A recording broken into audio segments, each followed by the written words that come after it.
Sometimes we're First over. of all, I just want to let you know that the subject for tonight was supposed to be the metrosexual things that we do, but we've sort of just detoured off of that. So continue with your story. I don't mind. Go ahead. Oh, okay. So Jared Glanville says not for long. I know, dude. We're already at 7.5 minutes. We're just plowing through this. Right. And favorite ref insults: get off your knees, ump, ref, whatever. You're blowing the game. You just mouthed the end of my joke. No, I didn't. Yes, you did. No, I didn't. Oh I my was God, you clearing did. spit off my teeth. You're not. Bullshit. Then you clear One spit. of Cameron's rules that he hates is that I tend to finish his jokes. And I think now it's more of a little challenge for me to do it so that he gets pissed off. Because he was talking about his rules for life, and one of them clearly is... Don't finish my fucking sentences. Right, exactly. So, Yeah. yeah, well, you know, those games are much better when you heckle.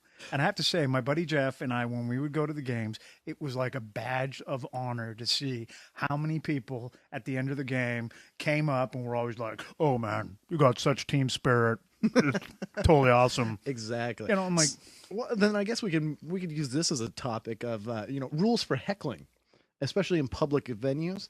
Right. You can't swear. As much as swearing can make a joke funnier, you just can't do it in a public venue like a there's sports kids. arena because there's kids. Exactly. Taking a player's name and using it in some kind of satirical manner is Right. usually the best. Or I don't know who coined the phrase, but giving somebody a nickname that is completely what's the word I'm looking for? Inflammatory. It completely destroys their character. right. A la speed bump. Yes. Yeah. So, Yeah, I mean, I think I pride myself on being a pretty solid heckler. And Oh, yes. a couple of years ago, I had season seats for the Dodgers, and these were freaking awesome seats. They were right down on the field, right along third base. You went to a game, right? I didn't, but I know what seats you're talking about. Right. They were on the third base line, and that's when Sheffield was still playing for Right. them, right? And this actually deals with Sheffield. Oh. No, not Sheffield. Well, it kind of does deal with Sheffield. Anyways, these seats were literally like us sitting in the seats, wall, freaking dirt track field. So it was great. Awesome. Yeah. So my buddy John and I were at a game, and I think it was the Texas Rangers were playing the Dodgers. Texas Rangers. Nobody really gives a crap about Texas. Anyways. All you Texas people, I didn't mean to offend you, but I did. Anyways, so this Rangers guy is out there, and he's playing, left field, and I'm freaking heckling him all game, Finally, I decided, okay, this guy's like the Great Wall of Heckledom, and he was not responding. He to was any, China. Right. You were the Mongols. Right. I was trying to get into his China, which would be his kitchen, we'll say. Oh, And so look out for this guy. Yes. You got a prescription for that case of the jokes? Well, I think I'm going to have to go join the UN because now I've compared China to getting into your kitchen. Anyways. Think about it, dude. China, like plates.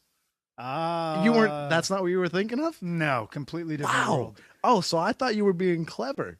No, actually, the mental image was me running at this huge wall and screaming heckles at it, and it just standing there and not doing anything. Oh, well, Right. I thought you were making a connection between China, like the dishware and Right. kitchen. And I was like, that's pretty clever. Right. That's why you're a scientist and I'm unemployed. Gotcha.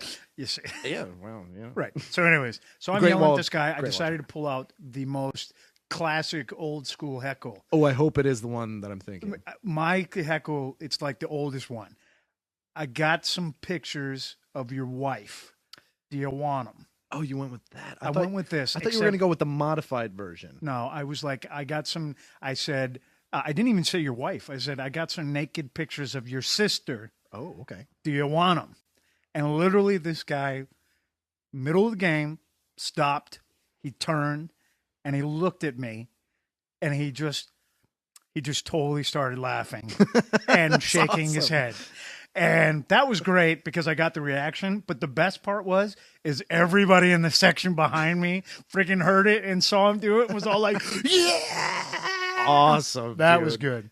And then Sheffield, right? One game, I'm yelling at Sheffield. We're having a good time. I'm, yeah, Sheffield. I was not heckling him. Oh, I was positive heckling him.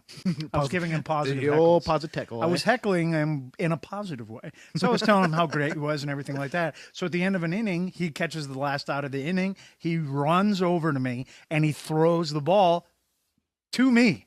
Not one of those where he's throwing the ball to a little kid and I freaking jammed him out of the way and I stole the ball.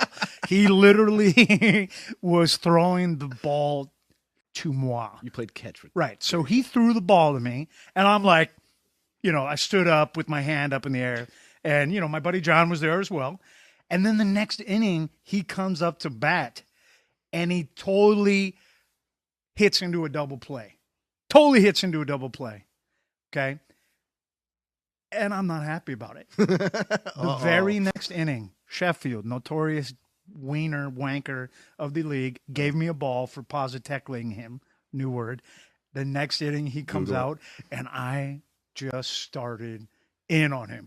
You're a bum, blah, blah. Of course, I didn't say the F word because we don't cuss. You're a bum. Why don't you try next time? Your uniform's too white to be a ball player. Get some green on it. Hustle up. You're slow as molasses. Heckling the guy. And this guy behind me taps me on the shoulder and he says, I'll give you one thing. You are an equal opportunity heckler.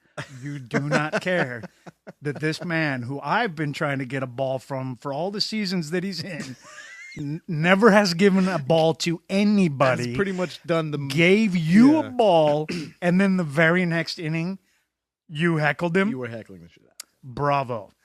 So I was like, okay, well that's good. At least, I can be a positive heckler. Exactly, dude. Well, that's good. I mean, I gotta say to move forward from the heckle, we were at a Kings game or a Lakers game, right? And I was young, dude. I was maybe 9 or 10 years old, and I think Matt was with us. It was you, me, and Matt and Adam, right? And we were trying to get out of the parking lot, and Adam had the greatest line ever. And I think this might be the heckle that we'll have to go out on. Adam cut somebody off in the parking lot, and the guy goes, well, fuck you. And Adam goes, yeah? Well, I slept with your wife. No, I believe he said, I fucked your wife. I fucked your wife. Damn it. I fucked your wife. I fucked your wife. And the guy just went, and it was game over. So, but yeah, dude, I think we got to wrap this up. We're about to hit 15 minutes here. Well, what better way to end than fucking somebody's wife, right? Agreed. All right. Well, we are off to Mexico, and we are going to be doing an on-site in Mexico Pure Evil TV episode 5. Check us out on www.kelsoweb.com. And like I said, www.pureevilent.com is coming, and we will let you know. And thank you for listening. Thanks for listening, and we'll catch you next time. Good night.